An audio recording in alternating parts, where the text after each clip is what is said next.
पावसाळा आला की रेड अलर्ट आहे, ऑरेंज अलर्ट आहे हे शब्द आपल्या कानावर बऱ्याचदा पडतात. उद्या कोणता अलर्ट आहे हे पाहून अनेक जण दुसऱ्या दिवशीचा दिनक्रम ठरवत असतात. वर्क फ्रॉम होम घ्यायचं की नाही, शाळा कॉलेजेसला सुट्ट्या द्यायच्या की नाहीत, ज्येष्ठांना घरीच थांबा असे सल्ले द्यायचे की नाही, हे सगळं आपण रेड अलर्ट आहे की नाही यावरून आजकाल ठरवत असतो. पण हे अलर्ट नेमके असतात काय, ठरतात कसे आणि प्रत्येक रंगानुसार नाव ठेवण्यात आलेल्या या अलर्टमध्ये आपण आणि यंत्रणांनी सुद्धा नेमकं काय काय करणं अपेक्षित असतं, या सगळ्या गोष्टी आजच्या व्हिडिओमधून समजून घेऊया. नमस्कार, मी अनुजा, तुम्ही पाहत आहात मुंबई तक. एखाद्या जिल्ह्यात, राज्यात अतिवृष्टी किंवा अतिमुसळधार पाऊस किंवा नैसर्गिक आपत्ती ओढावणार असेल तर त्यानुसार तिथे अलर्ट जो आहे तो जारी केला जातो. या अलर्टनुसार डिझास्टर मॅनेजमेंट टीम म्हणजेच आपत्ती व्यवस्थापन विभाग जो असतो तो कामाला लागतं. मदत आणि पुनर्वसन विभागाकडनं सुद्धा मार्गदर्शक सूचना जारी केल्या जातात आणि ज्या ठिकाणी गरज असते त्या ठिकाणी स्थलांतर वगैरे सुद्धा या सगळ्या गोष्टी हाती घ्याव्या लागतात. सगळ्यात पहिले कोणकोणते अलर्ट दिले जातात आणि त्याचा नेमका अर्थ काय आहे ते समजून घेऊ आणि त्याच्यानंतर अलर्टनुसार यंत्रणा कशा काम करतात तेही जाणून घेऊ. पहिला मुद्दा येतो किंवा पहिले अलर्ट जे असतात, बेसिकली आपण पाहतो बातम्यांमध्ये बऱ्याचदा की रेड अलर्ट असतो, ऑरेंज अलर्ट असतो, येलो अलर्ट असतो आणि ग्रीन अलर्ट्स असतात. यातला रेड अलर्ट म्हणजे काय तर सर्व यंत्रणांनी तातडीनं ॲक्शन घेण्याची गरज असते. ऑरेंज अलर्ट म्हणजे तयार राहा असा त्यातला एक मेसेज असतो. येलो अलर्ट म्हणजे हवामान बदलावर लक्ष ठेवून राहा, सध्या कुठला धोका नाहीये पण हवामान बदलू शकतं त्यामुळे त्याच्यावर लक्ष ठेवून राहा, त्याचे अपडेट्स घेत राहा असा या अलर्टचा अर्थ असतो. आणि ग्रीन अलर्ट म्हणजे तो विभाग सेफ झोनमध्ये आहे, तिकडे काही पाऊस वगैरे पडणार नाहीये किंवा कुठलीही आपत्ती सुद्धा येणार नाहीये. आता या कोणत्या अलर्टमध्ये काय होणं अपेक्षित असतं ते सुद्धा समजून घेऊ. सगळ्यात पहिला रेड अलर्ट.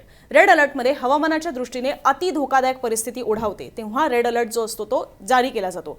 अशा वेळेला सर्व प्रशासकीय यंत्रणा, आपत्कालीन विभाग, आरोग्य यंत्रणा, मदत आणि पुनर्वसन विभाग, विद्युत विभाग, फायर ब्रिगेड, समुद्र किनारी असणारे तटरक्षक दल, NDRF, SDRF असे सगळे हे प्रमुख विभाग जे असतात ते सतर्क ठेवले जातात, किंबहुना आपण म्हणू शकतो की ते ऑन ग्राउंडच तैनात केलेले जातात.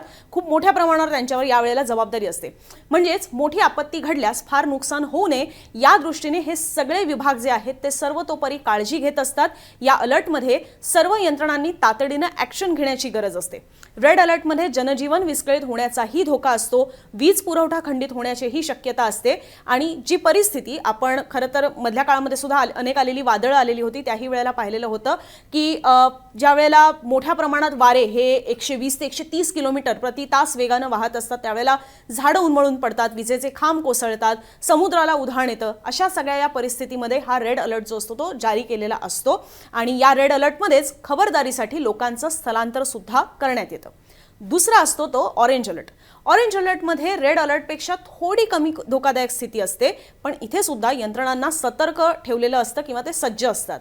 ऑरेंज अलर्टमध्ये मुसळधार ते अतिमुसळधार पाऊस पडण्याचा अंदाज असतो. कदाचित तुम्हाला कन्फ्युजन होईल, संभ्रम निर्माण होऊ शकतो की मग रेड अलर्ट आणि ऑरेंज अलर्टमध्ये फरक आहे. रेड अलर्ट म्हणजे पूर्णपणे तिकडे वादळ येऊ शकतं, तिकडे सगळ्या जनजीवन जे असतं ते पूर्णपणे विस्कळीत होऊ शकतं, अतिमुसळधारपेक्षा सुद्धा जास्त पाऊस, ढगफुटी वगैरे अशी एकदम टोकाची परिस्थिती असते.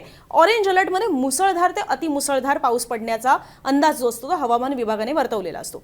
इथेही सार्वजनिक मालमत्तेचं नुकसान होण्याचा धोका असतो. जसं आपण वादळांच्या वेळेला सुद्धा पाहिलेलं आहे, मोठ्या प्रमाणात झाडं तिथे सुद्धा कोसळलेली असतात, अनेक गाड्यांचं मोठ्या प्रमाणात नुकसान होत असतं, रेल्वेच्या ओव्हरहेड वायर्स ज्या असतात त्या कोसळतात किंवा झाडं त्याच्यावर कोसळल्यामुळे तिथे सुद्धा फटका जो असतो तो बसलेला आपल्याला पाहायला मिळतो. सार्वजनिक वाहतूक जी असते त्याचा खेळखंडोबा उडतो. त्यामुळे रेड अलर्टपेक्षा ऑरेंज अलर्ट हा कमी धोकादायक जरी असला तरी या अलर्टमध्ये सुद्धा नुकसान हे मोठ्या प्रमाणात होत असतं आणि म्हणूनच जसं आपण आधी सांगितलं की ऑरेंज अलर्टमध्ये सुद्धा यंत्रणा या सज्जच ठेवलेल्या असतात.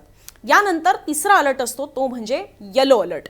येलो अलर्ट म्हणजे तिकडे तुम्ही अपडेटेड राहा, तुम्ही माहिती घेत राहा असं यंत्रणांना सांगितलं जातं. म्हणजे बेसिकली हवामान विभागाने येलो अलर्ट जारी केल्यानंतर संबंधित विभाग सातत्याने या गोष्टीवर लक्ष ठेवून असतात की या परिसरामध्ये पुढे कशी स्थिती ही असू शकते. येलो अलर्ट असलेल्या भागामध्ये धोका हा रेड आणि ऑरेंज अलर्टपेक्षा ऑब्व्हियसली तुलनेनं कमी असतो पण तरी सुद्धा तिथे सुद्धा स्टँड बाय ज्याला आपण म्हणतो सतर्क राहणं जे असतं ते गरजेचं असतं. हवामान विभाग देत असलेल्या अपडेट्सवर सतत लक्ष ठेवणं अपेक्षित असतं यंत्रणांनी. येलो अलर्ट म्हणजे सध्या तरी त्या भागात कुठलाही धोका नाही पण निसर्गापुढे कुणाचंच काही चालत नाही आणि त्याच्यामुळेच येलो अलर्ट असला तरी सुद्धा हवामानातील बदलांवर लक्ष मात्र यंत्रणा या ठेवून असतात. यानंतर सगळ्यात शेवटचा येतो तो म्हणजे ग्रीन अलर्ट. ग्रीन अलर्ट म्हणजे संबंधित भाग हा अतिवृष्टी, वादळासारख्या परिस्थितीपासून पूर्णतः सुरक्षित आहे.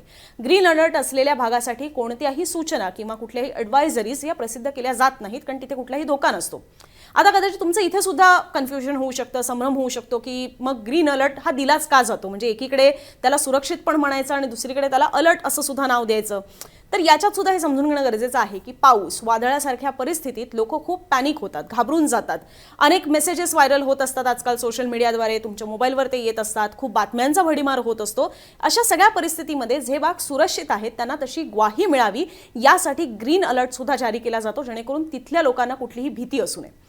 आता हे अलर्ट जे असतात ते खास करून सरकारी यंत्रणांसाठी दिलेले असतात, जेणेकरून अलर्टनुसार संबंधित यंत्रणांना त्या त्या भागात त्याच्या पद्धतीने कामाला लागता येतं किंवा खबरदारीचे उपाय जे आहेत ते हाती घेता येतात. संभाव्य धोक्यांपासून नागरिकांचं संरक्षण करता येतं. हा त्यामागचा मूळ हेतू असतो की का हे सगळे अलर्ट जारी केले जातात.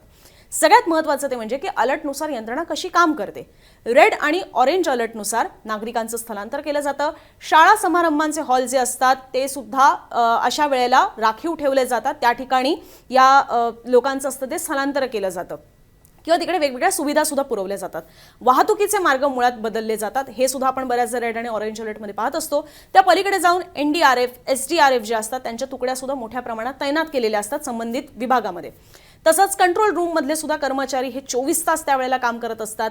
आरोग्य सुविधा वाढवल्या जातात. रेड अलर्टमध्ये नौदल, NDRF, पोलीस यांचे नोडल ऑफिसर कंट्रोल रूममध्ये असतात. इतकंच नाही तर महापालिकांच्या कंट्रोल रूम या सुद्धा पोलीस, ट्रॅफिक पोलीस, नौदल विभाग, हवामान विभाग, मंत्रालय या सगळ्यांसोबत समन्वय ठेवून असतात. अशा पद्धतीने रेड अलर्ट आणि काही प्रमाणात ऑरेंज अलर्टमध्ये सुद्धा परिस्थिती जी असते ती यंत्रणांकडनं हाताळली जाते.